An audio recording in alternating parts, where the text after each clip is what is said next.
Part 5. The Storm's Fury.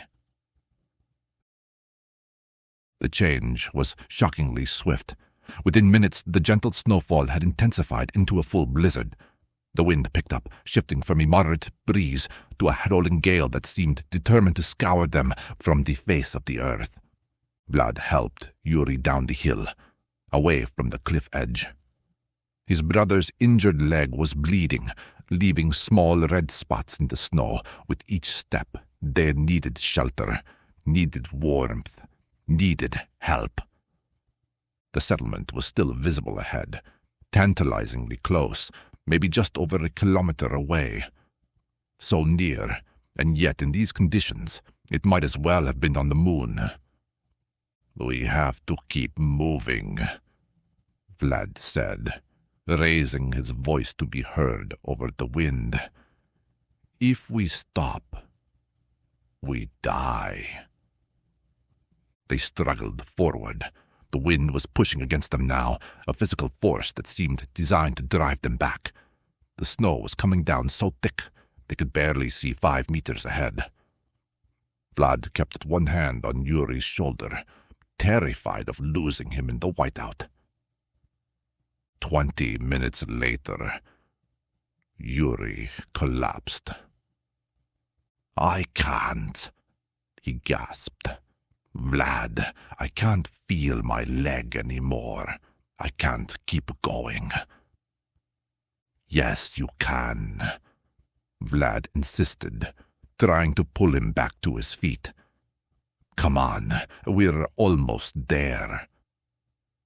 But even as he said it, he knew it was a lie. The storm had intensified beyond anything he'd imagined. The wind was so strong they couldn't walk upright anymore. They were reduced to crawling through the snow, moving centimeters at a time, the cold seeping through their clothes and into their bones. Vlad could no longer see the settlement. He could barely see his own hands in front of his face. The world had become nothing but white. White snow, white wind, white death closing in from all sides. He grabbed Yuri's hand and squeezed it hard. "Don't let go!" he shouted, though he couldn't hear his own voice over the storm. They crawled forward, or at least they thought it was forward. It was impossible to maintain any sense of direction in the blizzard. Every landmark had disappeared. They were navigating by instinct alone. And even that was beginning to fail. The snow was piling up on them now, covering their backs and legs. Vlad could feel it weighing him down, making each movement harder. His muscles were shutting down, his body conserving energy for the most critical functions. He was entering the early stages of hypothermia. He knew the signs from school lessons that now seemed to come from a different lifetime. Yuri had stopped moving. Vlad reached back to shake him, to urge him forward, but his brother didn't respond. They were being buried alive. With numb fingers, Vlad fumbled for the flare gun. He'd used one flare, but there had been a second in the box. He dug through his pockets, his hands so cold he could barely feel them. Finally, he found it. The spare flare, their last hope. He loaded it into the gun with trembling hands, raised the barrel toward the white sky, and pulled the trigger. The flare shot upward, a brilliant red star rising through the blizzard. For a few seconds, it illuminated the swirling snow in shades of crimson and gold. Then it began to fall, its light fading, consumed by the white hell around them. Vlad collapsed next to his brother. He pulled Yuri close, wrapping his arms around him, trying to share what little warmth remained in his body. "I'm sorry," he whispered, though he couldn't tell if Yuri could hear him. I'm so sorry. I tried. I really tried. The snow continued to pile up, covering them, erasing them, reducing them to just another unmarked grave in the endless Siberian wilderness. Vlad felt consciousness slipping away. The cold didn't hurt anymore. He just felt tired. So tired. As darkness closed in, his last thought was of his father. At least they would be together again soon. Then he felt nothing at all. Part 6. Resurrection. Someone was shaking him. Distant voices penetrated the fog of his unconsciousness. I found him. I found him. Hands grabbed him, started pulling at him. Vlad tried to open his eyes, but his eyelids were frozen shut. He tried to speak, but his jaw wouldn't work. Come help me. He's alive, but we need to move fast. More hands. They were lifting him, but something was wrong. He couldn't feel Yuri. Where was Yuri? Vlad forced his hand to move, reaching up blindly into the snow. His fingers touched something. Fabric. A coat. He gripped it with the last of his strength and held on. As they lifted Vlad, Yuri's head was lifted by Vlad. There's another one here. The voice sounded shocked. Oh, God, it's a child. They lifted Vlad into what felt like a wagon or sled. He felt something warm pressed against him, blankets maybe, or furs. Then they laid someone else beside him, and even in his nearly comatose state, Vlad knew it was Yuri. The motion of the wagon was the last thing he registered before darkness claimed him again. When Vlad woke, he was warm.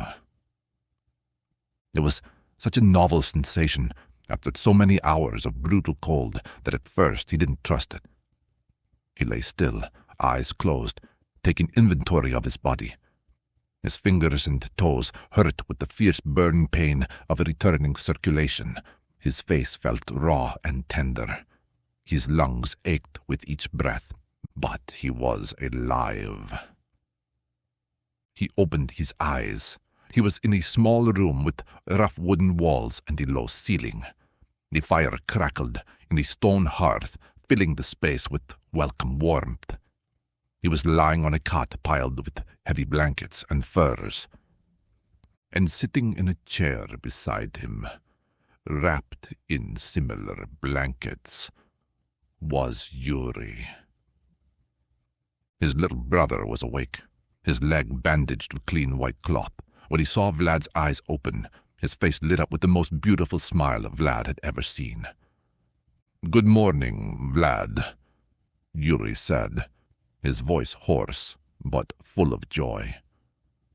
Vlad tried to speak, but his throat was too dry. Yuri quickly poured water from a pitcher into a cup and helped him drink. The water was cold and pure and tasted like life itself. "How long?" Vlad finally managed. "We've been here almost 24 hours, Yuri said. "You were unconscious the whole time. Not the doctor. Well, he's not really a doctor, more like the settlement's medic. He said you were the worst off of the two of us, severe hypothermia and frostbite, but he said you'd recover, we both would." Tears began streaming down Vlad's face. He reached out, and Yuri moved from his chair to sit on the edge of the cot.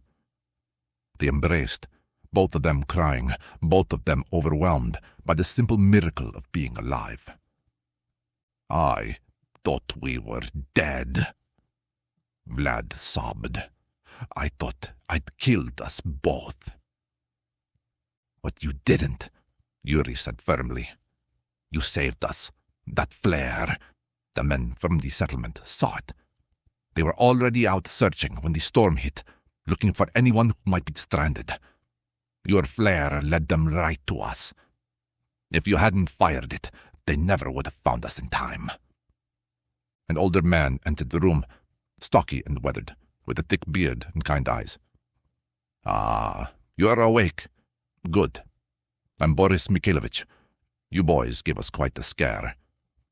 "Thank you," Vlad said, his voice breaking. "Thank you for saving us." Boris waved off the gratitude. "What else would we do? Leave children to die in the snow? We're not monsters." He smiled. "Though I must say, when my boys brought you in, we thought you were already gone. Especially you, young man. You were blue as ice." He sat down in the chair Yuri had vacated. "We contacted the railway authorities. They're sending a rescue team, but it'll be another 2 days before they can safely reach us. The storm has made the tracks impassable." "You're welcome to stay here until then, of course. Get your strength back." The next 2 days passed in a blur of rest, recovery, and the overwhelming kindness of strangers. The small settlement, a logging camp of about 30 people, treated the boys like returning heroes, bringing them hot food, sharing stories, and asking to hear about their incredible journey. Yuri's leg was healing well. The wolf bite had been deep but clean, and with proper care, the medic said there should be no lasting damage. Vlad's frostbite was more concerning. He'd lost feeling in 2 of his toes, and would need proper medical attention once they reached Moscow.